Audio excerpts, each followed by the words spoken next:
All right, everyone. It is hot as heck. So hopefully you are able to hear me for our last live stream. I don't want to make everybody in the house suffer. So this is our last live stream of our 21-day series on the daily live streams. That doesn't mean that we're going to go away. And I don't know where I was last Friday when I thought it was 21 days, but it truly has been 21 days of live streams.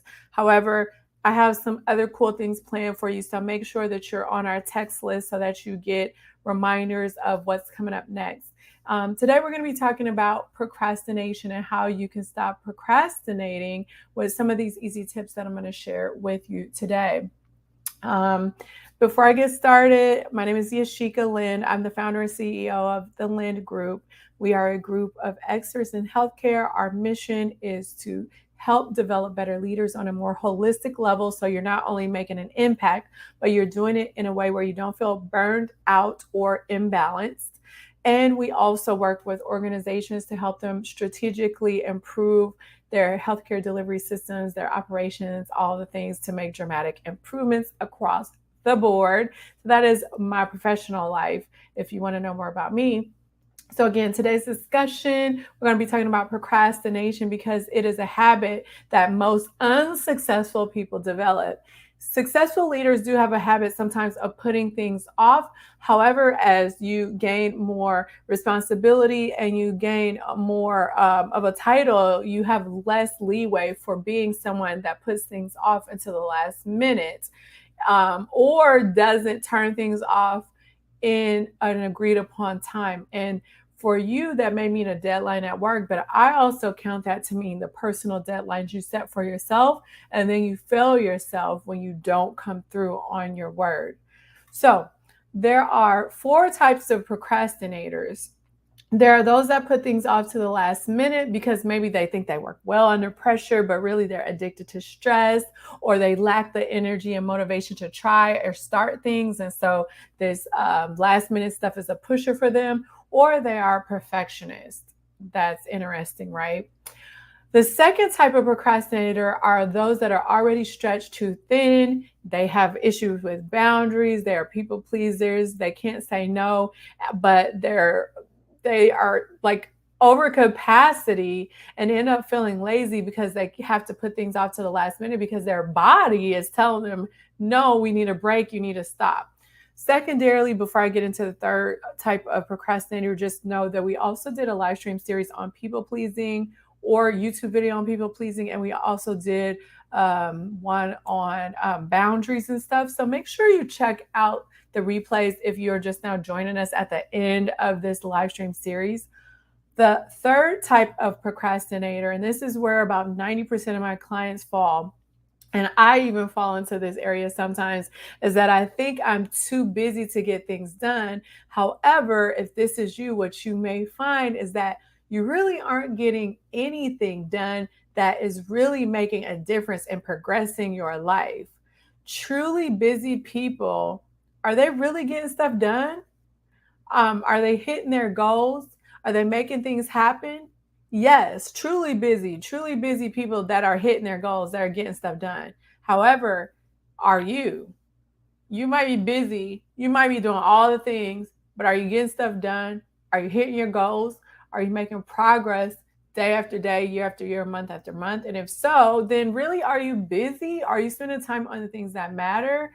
If you aren't, I bet it's one of two things.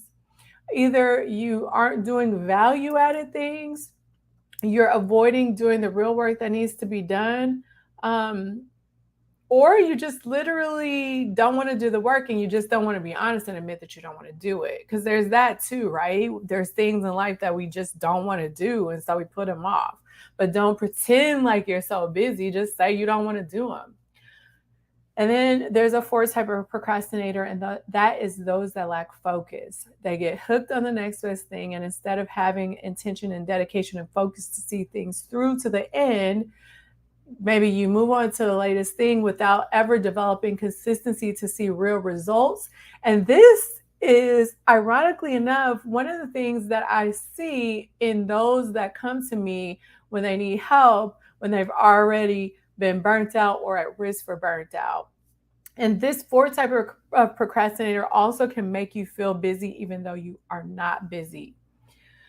So, the majority of how you move through life is the result of how you feel about things. And when you develop the habit of procrastination, what you are essentially doing is letting the way you feel about something supersede you being on task.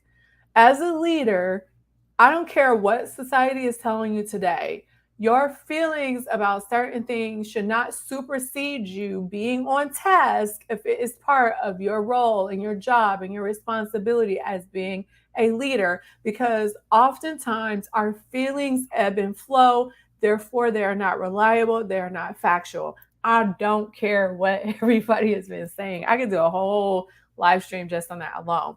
So, I'm going to give you two top tips for you to start to overcome procrastination. This is my top tip. This is how I have overcome procrastination. And it's me living by a schedule and honoring it.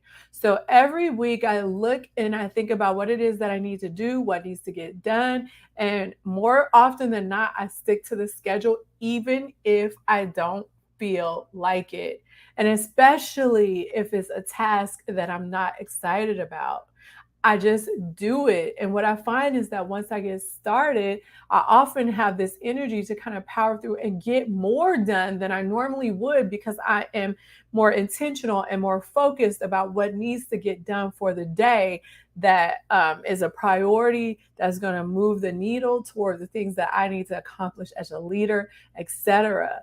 And I find that just by sticking to my schedule, getting it done, even if I don't feel like it, means that I'm not waiting to the 11th hour to turn things in, to do things. And so oftentimes when I do feel burned out, when I do feel a little bit tired, I can step away from a certain project because I'm not waiting to the last minute, give myself some space and some breath and fresh air.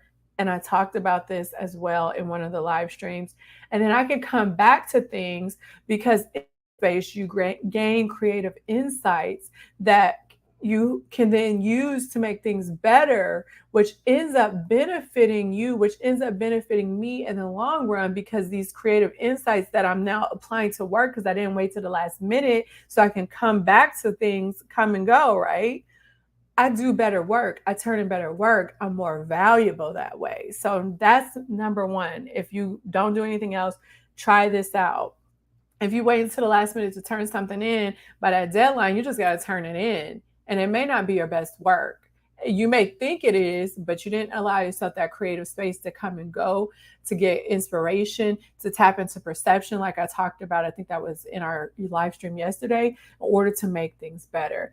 Number two, for those of you that have a habit of people pleasing and can't say no and just filling your schedule up to the brim, if you have a habit of overbooking yourself and then you end up being someone that has to procrastinate out of exhaustion because you actually need a break, guess what I'm going to tell you to do? Take a break. Taking a break will allow you to come back and do some of your best work once you are re-energized. I don't know why, especially in healthcare, we think that we can give to all of the things and empty out our cup and think that we can lead with impact, and that we're doing our best work when we're not. In order for you to give, you have to be re-energized. And so you need to build in some rest time, and you have to build in some hustle time. And that is the key to success. Procrastinating is only going to add this underlying stress that knowingly or unknowingly negatively impacts your overall wellness, which causes this snowball effect of you impacting your wellness negatively, feeling exhausted. You can't take a break, and then it just keeps going and going and going. So you, yes, will have times where you have to hustle, but you also need to know when to schedule in times to take breaks.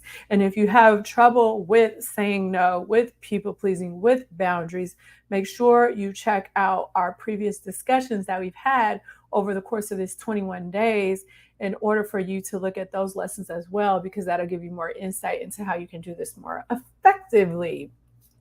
All right, so this was our last live stream just of this series. Remember, we still have a lot of stuff planned coming into the fall, because I want us to start the middle of the year and finish the year off strong. So I will have lots of tips, lots of tricks, lots of resources planned for you.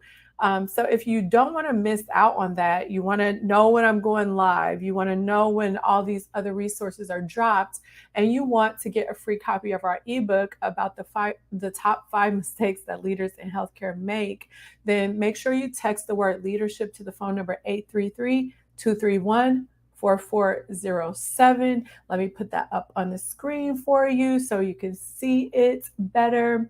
Text the word leadership to the phone number 833-231-4407.